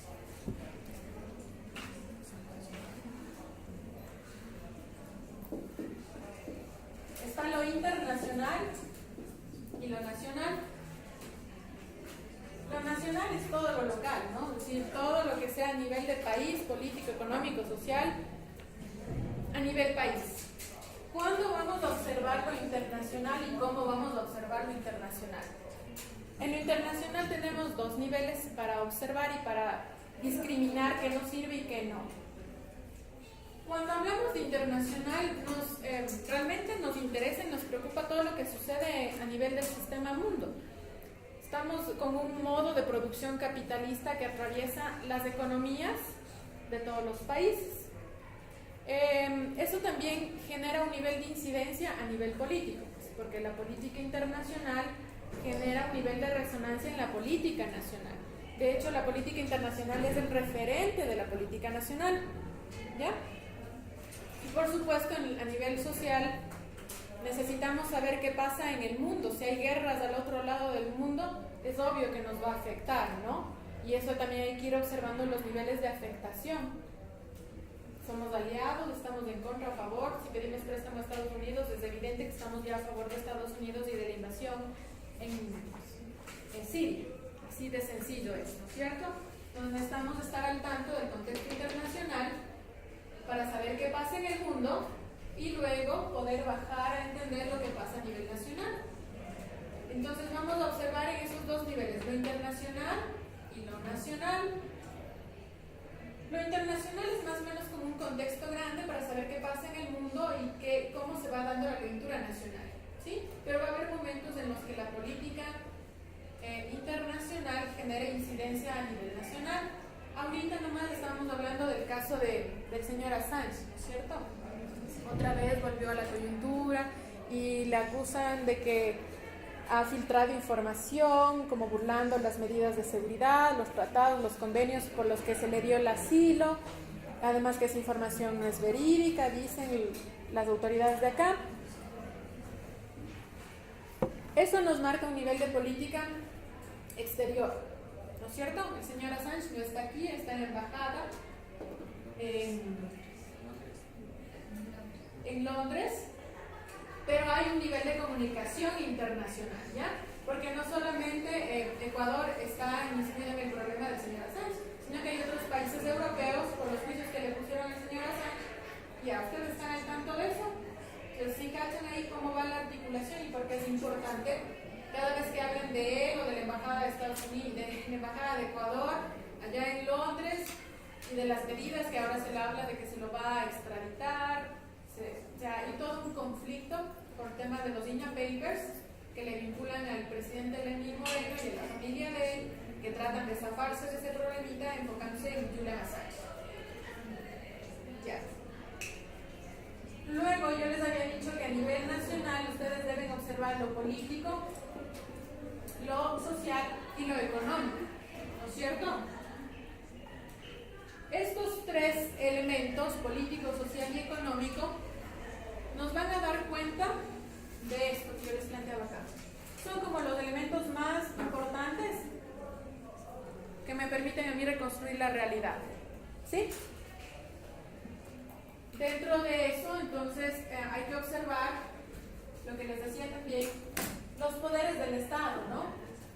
El ejecutivo, el legislativo, el judicial, con rol de participación, con rol ciudadana, social y el poder electoral. ¿Ya? Porque son parte del Estado, cada una de ellas. Cuando hablamos de políticas o a nivel del ejecutivo, como el gobierno en general, desde aquí, hay que tener en cuenta lo económico, lo social, lo cultural, pero también lo internacional, la seguridad, la comunicación.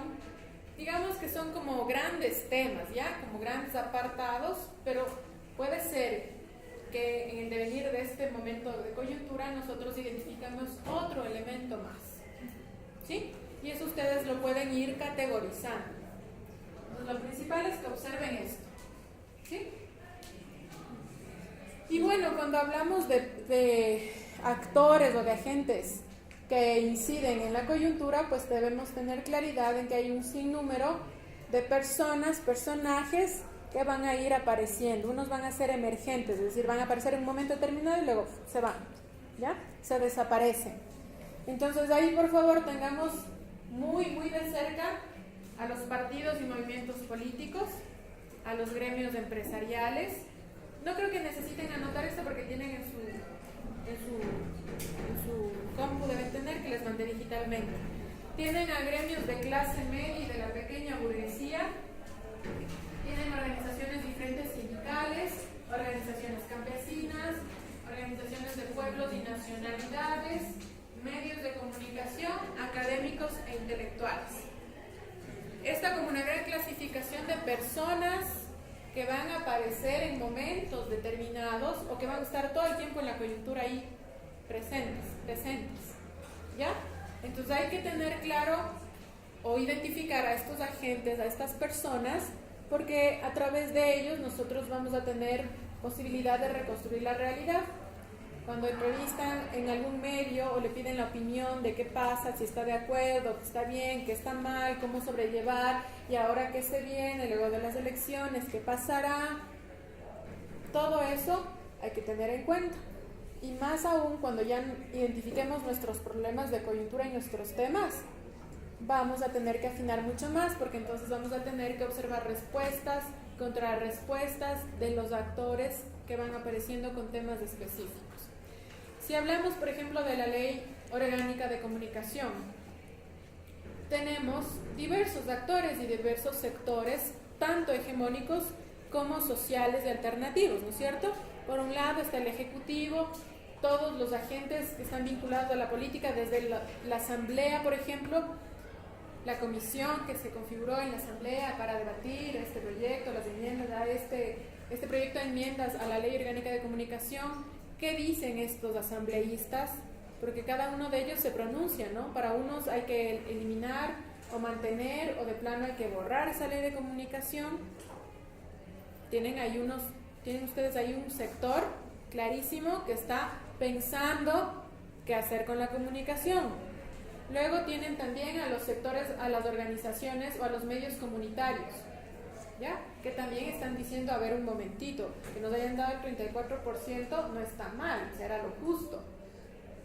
Luego tienen a otros sectores desde los medios, desde los sectores empresariales, los medios privados, que dicen, no se les puede dar el 34%, acá lo privado debe tener prioridad porque es el que genera rentas, bla, bla, bla, bla, bla, bla, bla, bla, bla. Entonces, y luego está la sociedad civil, ¿no es cierto? ¿Qué dice la sociedad civil? Si dice algo, ¿qué dice? Y si no dice nada, ¿por qué? Entonces tienen múltiples actores en diversos niveles de incidencia que están pronunciándose respecto a un problema, ¿no es cierto? La Ley Orgánica de Comunicación. Entonces constantemente ustedes tienen que observar quiénes hablan, porque en un momento determinado en el primer debate, ¿quiénes estuvieron presentes? Cuando se aprobó el primer debate, ¿quiénes estuvieron y cuestionaron que se haya aprobado el primer debate en los términos en los que se aprobó? En segundo debate, ¿quiénes estuvieron presentes? ¿Quiénes asistieron? ¿O nadie? ¿En qué término está la Ley Orgánica de Comunicación ahora? ¿Qué es lo que están diciendo estos sectores sociales que se ven directamente afectados? ¿Están diciendo algo? ¿No? Así, igualito que les he descrito este ejemplo con todos los otros problemas de la coyuntura. Podrá ser que a alguno de sus grupos le interese más bien como enfocarse en la balanza comercial, en tratados internacionales del Ecuador con la Unión Europea, por ejemplo. Ahí tienen otros sectores sociales, otros actores que van a estar ahí mediando, imponiendo, tensionando, generando tensiones, ¿sí? Puede ser en algún momento que nos encontremos que los actores empresariales o los sociales estén metidos en todos. No necesariamente con el mismo nombre y el mismo rostro, pero desde la misma afiliación política. ¿Ya? Y eso hay que tener claro, porque esas articulaciones de poder nos marcan. Pues. Lo que les decía hace un momento con las elecciones seccionales, así mismo hay que hacer ese mismo ejercicio con todos los problemas. ¿Ya? ¿Quién es? ¿De dónde viene? ¿Cómo así me habla de esto? ¿Qué ha hecho? ¿Qué trayectoria histórica o política tiene? ¿Qué trayectoria política tiene en la historia de nuestro país? ¿Ya? ¿Es alguien que aparece de la nada? ¿O es ahí un cadáver político que se refresca y que revive en un momento determinado y que lo utilizan para un fin, para un momento específico? O los denominados outsiders, ¿no? Candidatos o personajes que emergen así como de la nada. No sabemos quién es, de dónde viene, qué hacía, pero de pronto lo tenemos ahí opinando o dando lineamientos sobre lo que hay que hacer en algún tema en específico. Bien, eso es respecto a estos ejemplos de cómo deben clasificar la información, ¿sí? Bueno, las pautas de esto de los medios de comunicación y las fuentes ya está súper claro lo que dice aquí en la ficha, no lo voy a repetir, es súper claro. En las instrucciones de observación, me parece que también cuando ya hablé de Hugo Cerda, topé algunos elementos claros sobre el contexto, sobre las políticas, política económica, política social, política internacional, política de seguridad. Son como ejes en los cuales ustedes van a ir clasificando la información, ¿sí? Cuando hablo de las instrucciones del trabajo en el aula, ahí dice cómo tienen que construir sus fichas de lectura, ¿no? Para cada texto se va a presentar una ficha de lectura. Ya voy a organizar también las fichas para tratar de enviar. Esta semana no envié, entonces recibiré las fichas de esta semana, si es que logro enviarles antes del viernes. Entonces les enviaré la ficha de este texto y la siguiente ficha antes del viernes para que el día viernes vengan con sus 2 fichas ya. Yo les firmo y ustedes van haciendo su archivo como indica acá, ¿de acuerdo? Igual la síntesis, a ver, no voy a meter a síntesis hasta que... ¿Hay preguntas sobre esto? Las fichas de lectura, mandé un ejemplo de ficha, o sea, de cómo deben retomar las citas. Las fichas, construyo yo preguntas de cada uno de estos textos, que en base a la lectura que ustedes hacen de los textos deben responder, ¿no? Textualmente desde lo que viene en el libro. No deben interpretar nada. No interpreten nada. Ejemplo, si yo les pongo en una pregunta, ¿cómo define Hugo Cerda la situación problemática? Como ustedes, literal, como ustedes fueron y ya leyeron su textito y ahí anotaron, subrayaron, dicen, fresco. En esta página está ahí, dice clarito, así, Hugo Cerda. Para Hugo Cerda, la situación problemática es, citan en formato APA, cierran la cita, me ponen la página, el año, gracias. Cierto, fácil. No vayan a interpretar nada. No se pide que interpreten las lecturas. Solo tienen que remitirse a contestar cada una de las preguntas desde lo que el autor está diciendo. Y además las preguntas se construyen así. ¿De acuerdo? ¿Alguna duda? ¿No? Si no tienen dudas, quisiera meterme más bien con la síntesis. ¿Cómo es el ritmo de la síntesis? Sí.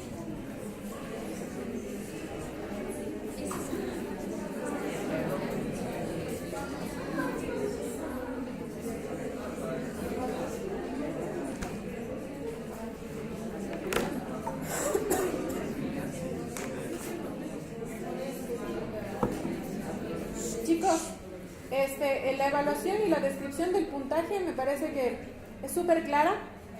No voy a entrar a repetir algo que ya está aquí. Tienen por favor fichas y rúbricas para absolutamente todo. Entonces revisen qué les vale o cuánto se les evalúa cada cosita. ¿De acuerdo? Sobre esto yo evalúo. Si me entregan, cuando ya me entreguen el trabajo final, ¿no? Aquí les dice así con detalle. 0, cuánto punto vale qué cosa. Cuánto vale cada cosa. ¿Ya? Entonces esto es, si usted cumplió y tiene lo que estoy pidiendo específicamente, va a tener el puntaje. Si no lo tiene, pues ya sabe que si no tiene lo que está pidiéndose aquí, no tiene nada. Tiene 0 en ese ítem. ¿De acuerdo? Ya, entonces en eso no me voy a meter. Ya han revisado, tienen todo el semestre para que lean y revisen. Ustedes van a entregar cada semana una síntesis.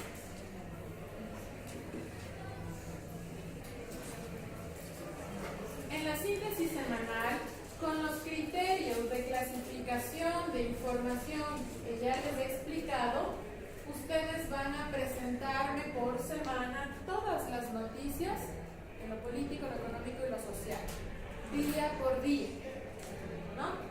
Empezamos, por ejemplo, empezamos el 25 de marzo. En el 25 de marzo, en lo político, en lo social, en lo económico, ¿qué nomás tengo? Y voy describiendo, ¿ya? Entonces, por ejemplo, 25 de marzo, en lo político, tengo la primera noticia, pongo el título de la noticia, la fecha ya está acá arriba, ¿no? Tengo el título y tengo un resumen de 5 líneas.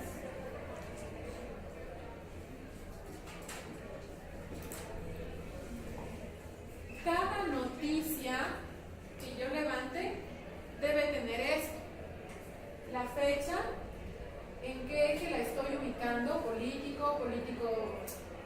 política de seguridad, política judicial, política social, política económica. Dentro de lo político voy a tener esa otra clasificación, ¿no?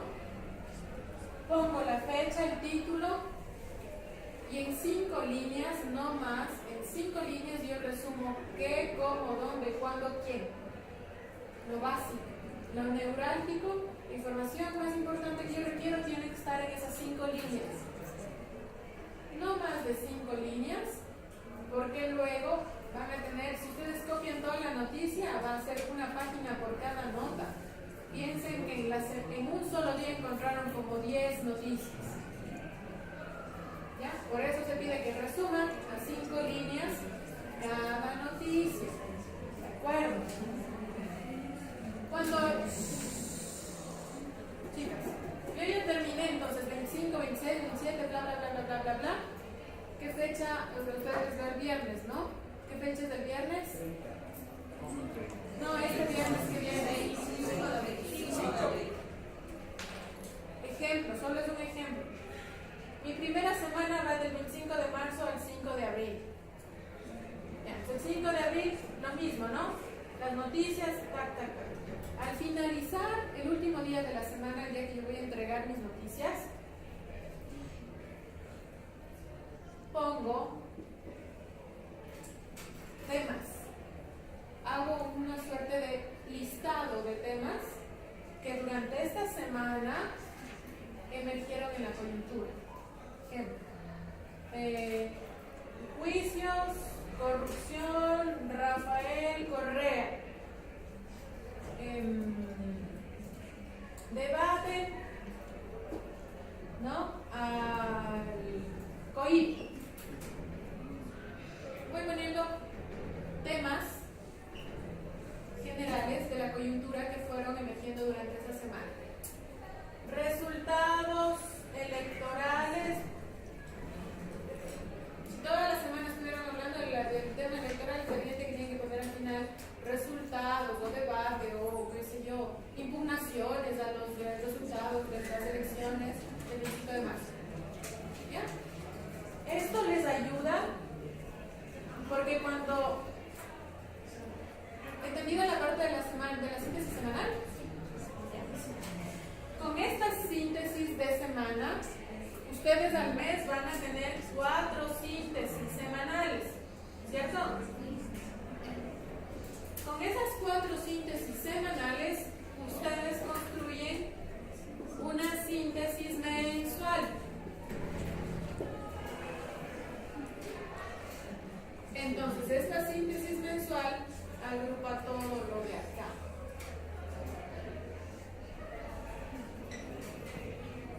Yo sugiero, para que trabajen de mejor forma, que esta síntesis mensual se trabaja por temas. Entonces, si yo tengo el tema de juicios contra Rafael Correa, por ejemplo, voy a buscar, como tengo la síntesis semanal así bien clarita, extraigo todas las noticias, todas las notas de ese tema y cronológicamente, empezando desde el 25 de marzo hasta acabar al 5 de abril, las voy a ir poniendo de esta forma. Esto les va a ayudar más a que ustedes puedan ir construyendo la síntesis del mes por temas y ya no sea, o sea, ya no se vea algo tan desordenado, ¿sí? Porque si la hacen la síntesis mensual desde los criterios así día por día, van a repetir cosas. A mí me parece que es más ordenado de esta forma. En función de los temas que ustedes fueron marcando semana a semana, la síntesis mensual me pone tema, elecciones. Desde el 25 de abril hasta el 25 de marzo al 25 de abril, sobre tema electoral, ¿qué se dijo? Día por día. El 25 me dijeron esto, el 26 me dijeron esto, el 27 respondieron desde acá, el 28 se pronunció el Consejo Electoral, el 29 vuelven a hablar todo lo que sea tema electoral desde acá. ¿Se entiende esta parte? Los temas, ponemos los temas que más se repiten ahí tienen que hacer una suerte de selección. Si es que yo veo que lo que más se repite y a su vez marca también la coyuntura es el tema electoral, pues voy haciendo una suerte de jerarquización, ¿sí? De lo más importante a lo que quizás puede ser lo menos relevante, pero que igual está marcando la coyuntura, ¿sí? Ahí tiene que ver, porque puede ser que en las primeras 4 semanas de la primera síntesis mensual esté marcado un tema, que sea el electoral, ¿ya? Se les va ahí a rondar y les va a golpear el tema electoral, los resultados, las impugnaciones. O puede ser que si no hay tales impugnaciones, no hay tales, no hay nada más que hacer del tema electoral, puede ser que se retome nuevamente una coyuntura a nivel de enmiendas a leyes o nuevos proyectos de ley, o tratados comerciales, o préstamos internacionales. Los temas que vayan saliendo semana a semana, por eso es este ejercicio. Ustedes semana a semana hacen un listado de temas que aparecieron en la coyuntura de acá. ¿Sí? Y eso les va a dar cierto sentido para que ustedes vean qué es lo más importante. Pero la coyuntura del mes no es solo de un tema, es de todos los temas. Toditos los temas. Hasta que tengan su tema aprobado. Hasta el 19 de abril, que ya entiendo que todos los grupos aprobaron sus temas, desde ese día empiezan a levantar toda la información solo en función de su tema. Ahí se reduce tantito, pero necesito que estas primeras semanas sea a nivel macro, a nivel general, para que puedan mapear qué les importa, qué es lo que está moviendo la coyuntura. Seleccionan un tema y luego ya se quedan solo con el seguimiento y levantamiento de información de su tema. ¿Sí? Esperen un segundo, compañero. Síntesis colectivas, ¿verdad? Las síntesis semanales y las síntesis mensuales son grupales.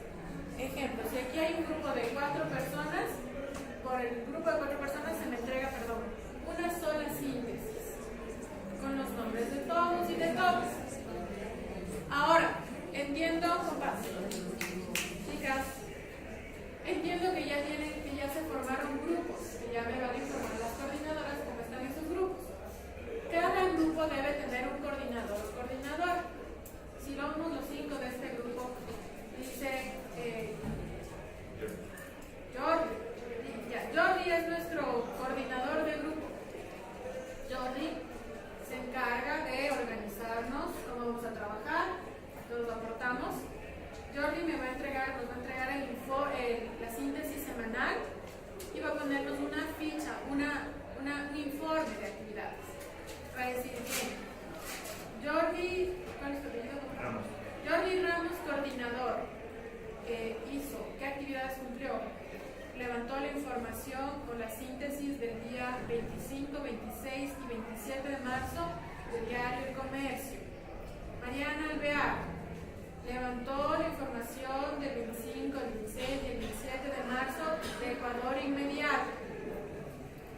Así me enumeran lo que hizo cada uno y acá al lado me ponen Jordi Borja cumplió, asistió a todas las reuniones, cumplió con se entregó el trabajo completo, participó activamente en las reuniones para la síntesis.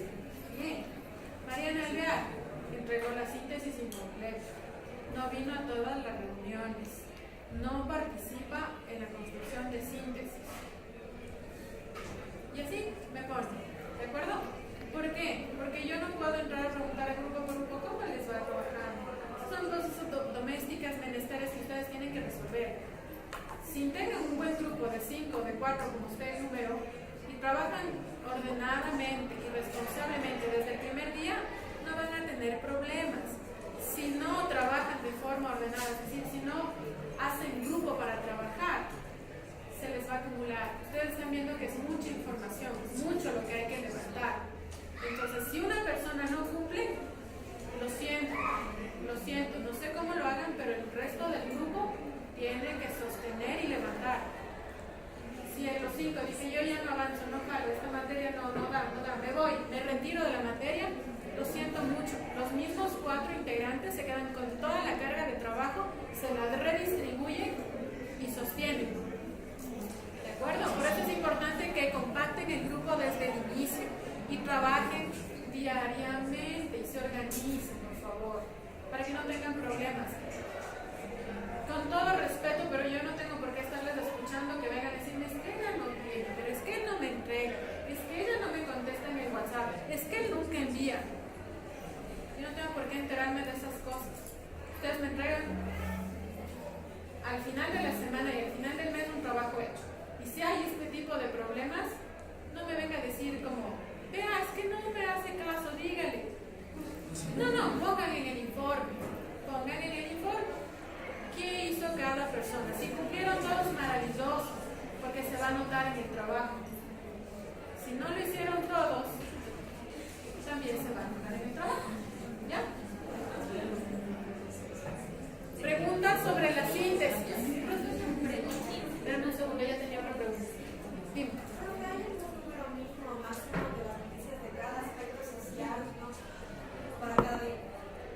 No hay ni mínimo ni máximo, es lo que como mismo encuentren. Porque todo lo que encuentren van a necesitar luego. Ya, ¿qué más? Esa era mi pregunta. Tú.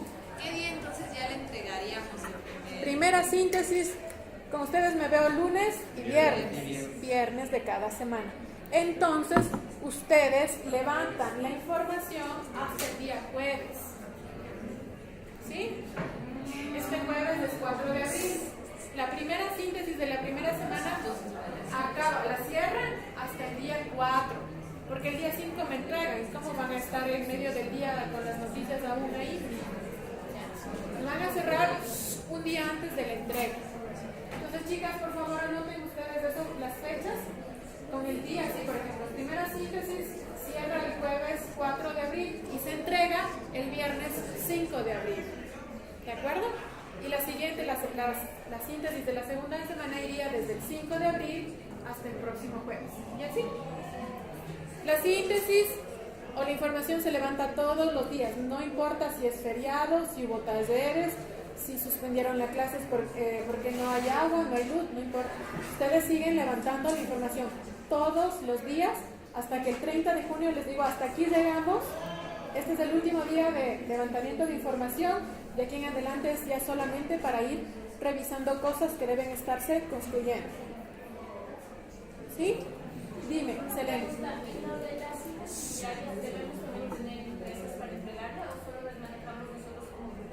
No, me entregan a mí, me traen acá la síntesis.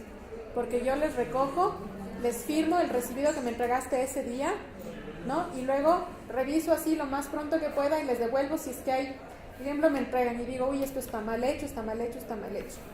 Te devuelvo, repite y me entregas. Pasado mañana me la entregas nuevamente y me adjuntas la que te puse revisado para saber que me entregaste el día. ¿Ya? Se hacen sus correcciones y van construyendo su archivo.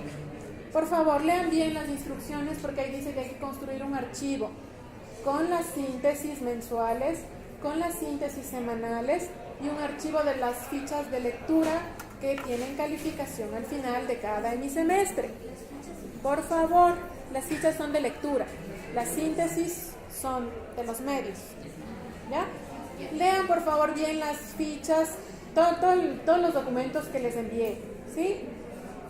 Se me acaba el tiempo y de aquí nos vemos el día viernes. Momento. Para las tutorías, yo asignaría, yo tengo problemas en la tarde porque tengo otras actividades. Yo tengo clases de 3 a 5 y de 5 a 7 tengo otras actividades que ya me son imposibles de modificar este semestre. Entonces yo he pensado cómo arreglarme para las tutorías, y entonces yo voy a dar tutorías de 12:30 a 13:30. ¿Ya? Si ustedes tienen clase en la mañana también, entonces ya en los últimos minutos pueden ahí pedir por favor permiso al profesor o la profesora que sea de la materia para el día que se acerquen a hacer la tutoría. Tal vez podríamos dejarlo los días lunes, porque ustedes entregan la síntesis los días viernes. Entonces que hagan tutoría el día que entregan la síntesis como que no está tan chévere.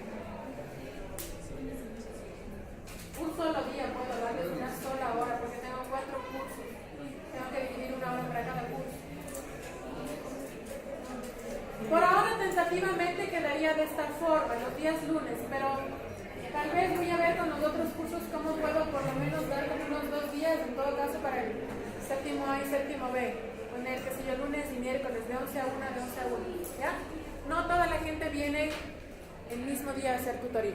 Por favor, quienes deseen hacer tutoría a nivel individual, por la lectura o por el trabajo, pueden acercarse. Quienes quieran hacer tutoría grupal, por lo que tienen que hacer de este trabajo, también pueden acercarse.